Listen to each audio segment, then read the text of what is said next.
चला आपण मूल्यवर्धन उपक्रमाच्या एका सत्राकडे पाहूया। या उपक्रमाचं आयोजन करत आहेत श्रीमती राजकन्या मुके। या सांगली जिल्ह्यातल्या कलंत्रे अक्का प्राथमिक विद्या मंदिर या शाळेच्या शिक्षिका आहेत। त्या इयत्ता 4थीच्या विद्यार्थ्यांसाठी काळजी घेणारे कुटुंब हा उपक्रम घेत आहेत। या उपक्रमाचा उद्देश मुलांना कुटुंबाचे महत्त्व समजावे हा आहे। यासाठी शिक्षक उपक्रम पुस्तिकेमध्ये काही पायऱ्या दिलेल्या आहेत। सर्व मूल्यवर्धन उपक्रमांप्रमाणे यातील मुख्य टप्पे हे आहेत: सहयोगी शिक्षण पद्धतीचा वापर करणे आणि वर्ग चर्चेचे आयोजन करणे। याशिवाय आणखी एक महत्त्वाची गोष्ट जी इथे नमूद केलेली नाही ती म्हणजे उपक्रमाला योग्य अशी प्रस्तावना देणे। चला तर मग पाहूया शिक्षिका काय करतात आणि त्याचबरोबर त्यांनी कोणत्या अतिशय छान गोष्टी केलेल्या आहेत, तसेच कोणत्या बाबतीत सुधारणा होऊ शकते याचीही नोंद घेऊया। मुलांनो, आपण घरामध्ये राहत असतो। घरामध्ये आपले आई बाबा, आजी आजोबा, आपण आणि आपली लहान मोठी भावंड असं सगळे मिळून आपण एकत्र राहत असतो। आणि घरामध्ये ज्या व्यक्ती एकत्र राहतात त्यांना मिळून आपण कुटुंब असं म्हणतो। या कुटुंबाचे 2 प्रकार पडतात, एक म्हणजे छोटे कुटुंब आणि दुसरं म्हणजे मोठे कुटुंब। हे आपण 3री मध्ये शिकलोय, तुम्हाला आठवतं का? हां, छोटे कुटुंब कशाला म्हणायचं तर आई बाबा आणि त्यांची मुलं एवढेच जण एका घरामध्ये एका कुटुंबामध्ये राहत असतील तर त्याला आपण छोटे कुटुंब म्हणतो। आणि आजी आजोबा, आई बाबा, त्यांची मुलं, काका काकू, त्यांची मुलं असे सगळ्या व्यक्ती मिळून ज्या कुटुंबामध्ये ज्या घरामध्ये राहतात त्याला आपण मोठे कुटुंब असं म्हणतो। तर बघा, आपल्या वर्गामध्ये सुद्धा तुमच्या प्रत्येकाच्या घरी लहान कुटुंब, छोटे कुटुंब, मोठे कुटुंब अशा पद्धतीने आपल्या घरामध्ये व्यक्ती राहत असतात। स्वरूप उभा राहा। हां, तुझ्या घरी तुझ्या कुटुंबामध्ये कोण कोण आहे सांग? मी, माझी मोठी बहीण, माझे बाबा आणि माझी आई। हां, बघा म्हणजे स्वरूपचं कुटुंब कसं आहे? छोटं कुटुंब आहे। तुझ्या कुटुंबामध्ये कोण कोण आहे सांग बाळा? माझ्या कुटुंबामध्ये मी, माझे आई बाबा, माझी छोटी बहीण कार्तिकी, माझे आजी आजोबा, माझे काका काकी, त्यांचा मुलगा अन्वित। बघा म्हणजे स्वराचं कुटुंब कसं झालं? मोठं कुटुंब झालं, बरोबर। म्हणजे आपल्या वर्गामध्ये स्वरूपचं कुटुंब झालं छोटं, मोठं कुटुंब झालं स्वराचं। स्वरा, आता तू सांग, आजी तुझ्यासाठी काय काय करते ग? आजी माझ्यासाठी मी आजारी पडल्यावर काय खायचे, काय करायचे हे सांगते। बर, मग आई काय करते तुझ्यासाठी? आई माझ्यासाठी माझ्या अभ्यासात मला मदत करते। बरोबर, बसा खाली। किती छान उत्तरं दिली बघा। हां, म्हणजे घरातल्या व्यक्ती ज्या आपण राहतो ना, कुटुंबामध्ये ज्या व्यक्ती एकत्र राहतो ते आपण सगळेजण एकमेकांसाठी काही ना काहीतरी करत असतो। एकमेकांना मदत करतो, एकमेकांची काळजी घेतो, एकमेकांना आनंदी ठेवण्यासाठी आपण प्रयत्न करत असतो। इथे आपण पाहतो की शिक्षिकेने विषयाची अत्यंत छान ओळख करून दिलेली आहे, कारण त्यांनी तो मुलांच्या जीवन अनुभवाशी जोडून स्पष्ट केला आहे। तुम्ही जसे बेंचवर बसलेले आहात तशी तुमच्या दोघांची काय असणार आहे या ठिकाणी? जोडी असणार आहे। लक्षात येतंय? आणि शेवटी एकच शिल्लक आहे, शेवटचे 2 बेंच मिळून त्या तिघांचं त्रिकूट असणार आहे। लक्षात येतंय का? हां, आता ह्या तुमच्या सगळ्यांच्या काय आहेत? जोड्या ठरलेल्या आहेत। तर आता तुम्ही काय करायचं आहे? मूल्यवर्धनचं पुस्तक वर काढायचं आहे आणि त्यामधलं पेज नंबर 36 सगळ्यांनी ओपन करायचं आणि समजपूर्वक त्याचं वाचन करायचं आहे। पेज नंबर 36, काळजी घेणारे कुटुंब असं या उपक्रमाचं नाव आहे। आपण पाहतो की शिक्षिकेने उपक्रमासाठी अतिशय स्पष्ट सूचना दिलेल्या आहेत। एखादा उपक्रम प्रभावीपणे पार पाडण्यासाठी ही एक मूलभूत आवश्यकता आहे। मिळालं का सगळ्यांना? हां, चला समजपूर्वक वाचन करायचं आहे।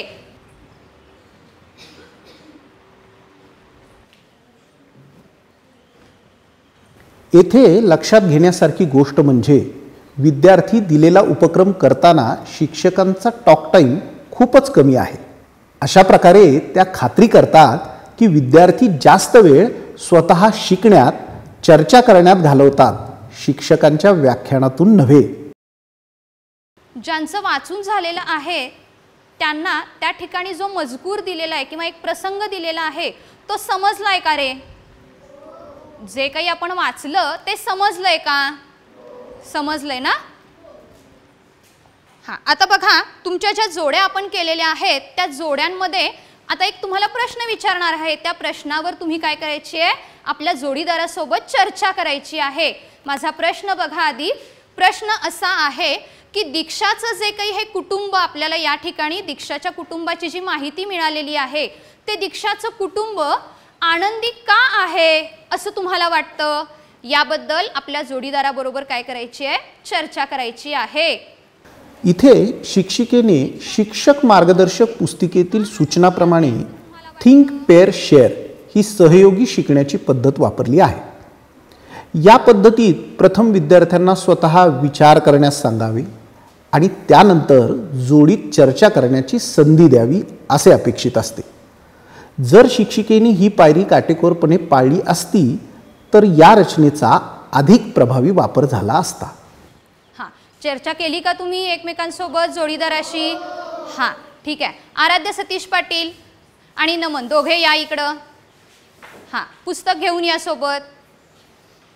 हां, या इथे. हां, तुम्ही दोघांनी काय चर्चा केली ते तुमच्या मित्रमैत्रिणींना सांगायचं आहे. आणि जेव्हा हे काही सांगतायत ना त्यावेळेला तुमचं सगळ्यांचं लक्ष यांच्याकडे हवं आहे. आपापसातली चर्चा आता थांबवायची आहे. हां, सांग आराध्या, का दीक्षाचं कुटुंब आनंदी आहे असं तुला का वाटतं?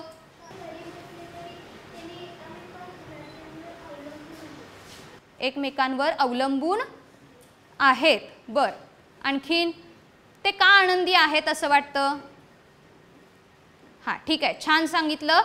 ते एकमेकांची काळजी घेतात. बरोबर, एकमेकांची काळजी घेतात म्हणून ते आनंदी आहेत असं रितिका म्हणते. छान. आता राजवीर तू सांग.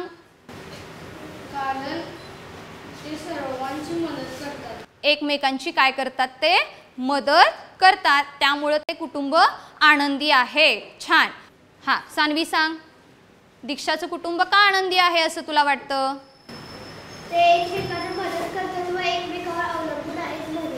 एकमेकांवर अवलंबून आहेत आणि एकमेकांना मदत करतात. बर, तुला काय वाटतं श्रीराज? आणि ते त्यांचे आई बाबा त्यांना सांगत नाहीत आपण गरीब आहे. त्यांना उलट सांगतात की आपण श्रीमंत आहे, आपण गरीब आहे असं सांगतात का? त्यात वाचायला मिळालं का तुला? आहे त्यामध्ये तसं? हां, म्हणजे गरिबीची जाणीव त्यांना होऊ देत नाहीत असं श्रीराजला म्हणायचं आहे. छान सांगण्याचा प्रयत्न केलाय. दोघांसाठी टाळ्या होऊ देत. हां, चला. हां, आता श्रीराजनं, सानवीनं, रितिकानं आणि राजवीरनं, आराध्या आणि नमन यांनी जे काही उत्तर सांगितलं त्यापेक्षा वेगळं उत्तर कुणाला सांगायचं आहे का? वेगळं काही मत मांडायचं आहे का? आई बाबांचे मुले भांडण करते म्हणून आई बाबा त्यांनी खूप आनंदी असत. मग आनंदी आई बाबा असतील तर मुलं पण आनंदी असतील. Very good. किती छान सांगितलं बघा. नक्षनं काय सांगितलं की ती जी मुलं आहेत ती मुलं आनंदी आहेत त्यामुळं आई बाबा आनंदी आहेत आणि आई बाबा आनंदी असतील तर मुलं आनंदी असतील त्यामुळं त्यांचं कुटुंब काय आहे? आनंदी आहे. Very good. त्यांचे कुटुंब आनंदी कारण त्यांचे आई बाबा त्यांचे डोक्यातले विचार बाहेर ठेवतात आणि घरातले विचार आनंदी घालवतात.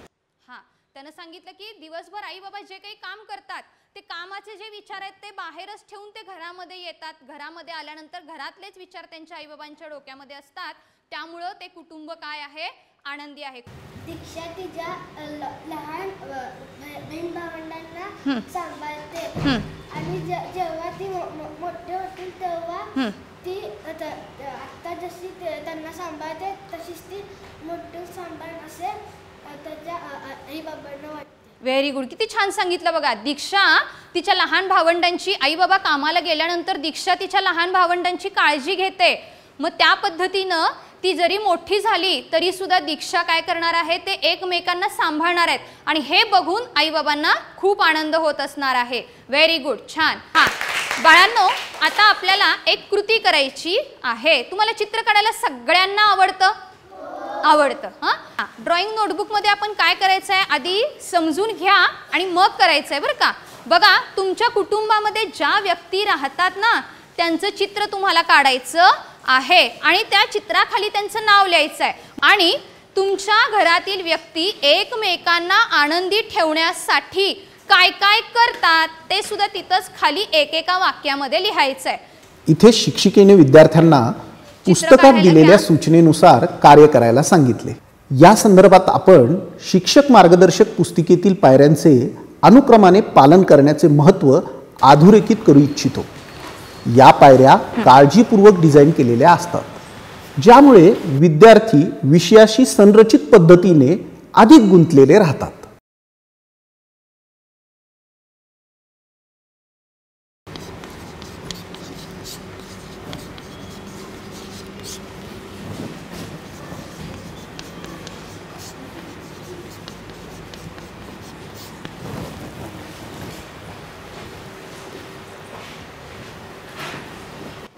चला, लिहिलं का?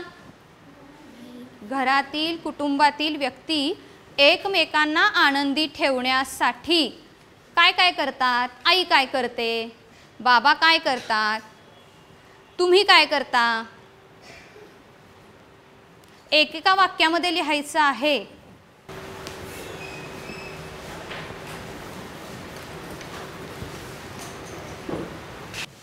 आता सांचलनं तिच्या कुटुंबातील व्यक्ती एकमेकांना आनंदी ठेवण्यासाठी काय काय करतात ते तिने लिहिलंय. आपण ऐकायचं आहे. बाबा मला नवीन ड्रेस आणल्यावर मी खुश होते.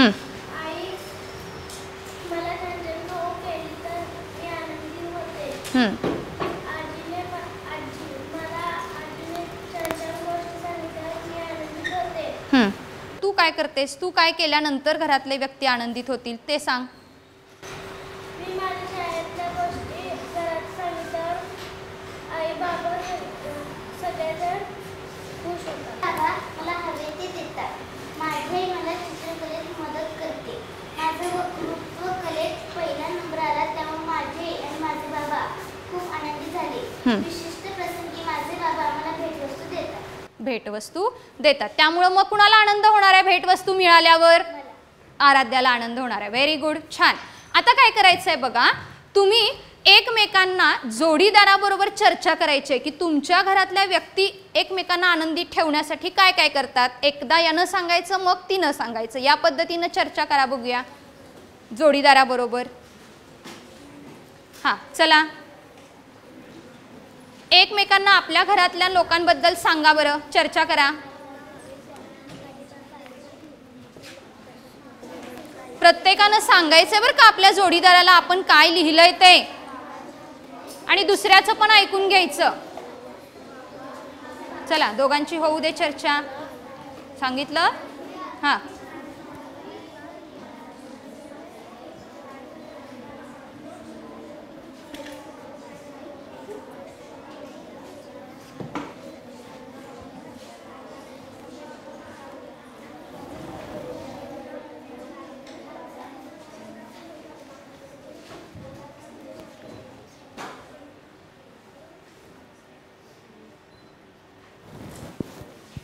हां, बघा आता आपण दीक्षाच्या कुटुंबाबद्दल माहिती घेतलेली आहे. एकमेकांची ते काळजी कशी घेतात, एकमेकांना आनंदी ठेवण्यासाठी काय करतात. तर माझा असा प्रश्न आहे तुम्हाला, बघा हां, प्रश्न विचारल्यानंतर थोडा वेळ विचार करायला देणार आहे आणि मग मी ज्याला उठवेन त्यांना उठून त्याचं उत्तर सांगायचं आहे. माझा प्रश्न असा आहे की आपण घरातल्या व्यक्तींनी एकमेकांबद्दल प्रेम टिकून राहावं यासाठी काय काय करायला पाहिजे. आपण कुटुंबामध्ये घरामध्ये ज्या व्यक्ती राहतो ना, त्यांनी एकमेकांबद्दल आपल्या मनामध्ये प्रेम निर्माण व्हायला पाहिजे, प्रेम टिकून राहिलं पाहिजे. यासाठी काय काय करायला पाहिजे.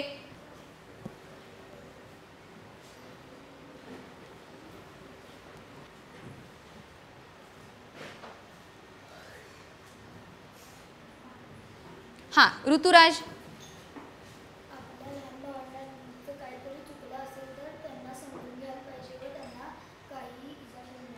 हां, बरोबर, छान सांगितलं ऋतुराजनं की लहान भावंडांचं काही चुकलं असेल किंवा त्यांच्याकडून काही खोडी झाली असेल तर आपण भांडण नाही केलं पाहिजे, त्यांना समजून घेतलं पाहिजे. Very good. आणखीन सिद्धी, काय केलं पाहिजे प्रेम टिकून राहावं यासाठी.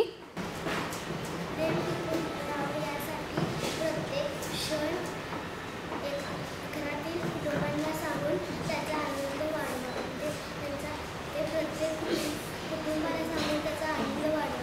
हां, म्हणजे दिवसभरामध्ये आपल्याबरोबर काही ना काही गोष्टी होत असतात ना. शाळेमध्ये काहीतरी गोष्ट होत असते, बाबांच्या ऑफिसमध्ये होत असते, तर आपण एकमेकांना संध्याकाळी जेवणाच्या वेळेला एकत्र जेवायला बसलं पाहिजे आणि आपल्या दिवसभरातल्या गोष्टी काय आहेत ते एकमेकांना सांगितलं पाहिजे असं सिद्धी म्हणते. ठीक आहे, आणखीन इथे आपण पाहतो की शिक्षिकेने संपूर्ण वर्गाची चर्चा एका मुक्तोत्तरी प्रश्नाद्वारे केली आहे. घरात कुणावर राग काढायचं नाही, सगळ्यांशी आनंदी राहायचं व जी काही आनंदाची गोष्ट असेल ती सांगायची, हां. काही भांडण करायचं नाही. हां, बघा हात खाली घ्या. छान पद्धतीनं तुम्ही सांगण्याचा प्रयत्न केलाय की घरामध्ये प्रेमाचं वातावरण कसं राहील यासाठी काही तुम्ही उपाय सुचवलेले आहेत. छान प्रयत्न केलेला आहे. मग आता मला शेवटी सांगा बघूया, हा शिक्षिकेने उपक्रम शिकल्यानंतर विद्यार्थ्यांकडून तुम्ही एक आजपासून निश्चय करून घेऊन घरातल्यांची काळजी उपक्रमाचा घेणं, मदत समारोप करणं, केला. या गोष्टी कोण कोण ही करणार आहेत एक ते चांगली हात वर पद्धत करा आहे बघूया. जी अनेक उपक्रमांसाठी दीक्षा जशी वापरता तिच्या येऊ घरातल्या शकते. लहान भावंडांची नक्कीच काळजी घेते, नंतर तिच्या आई-बाबांचं विद्यार्थ्यांनी काळजी घेतात, त्यांच्या तसं निश्चयाचे तुम्ही काय पालन काय करणार किती आहे, प्रमाणात चांगलं केले आहे कोण वागणार आहे, याचे हात वर करा. पुनरावलोकन नक्की. करणे हे देखील महत्त्वाचे सगळ्यांनी आहे. आजपासून लक्षात ठेवायचं, आपलं घरातलं कुटुंबातलं वातावरण छान राहण्यासाठी आपण सगळ्यांनी एकमेकांना मदत करायची आहे.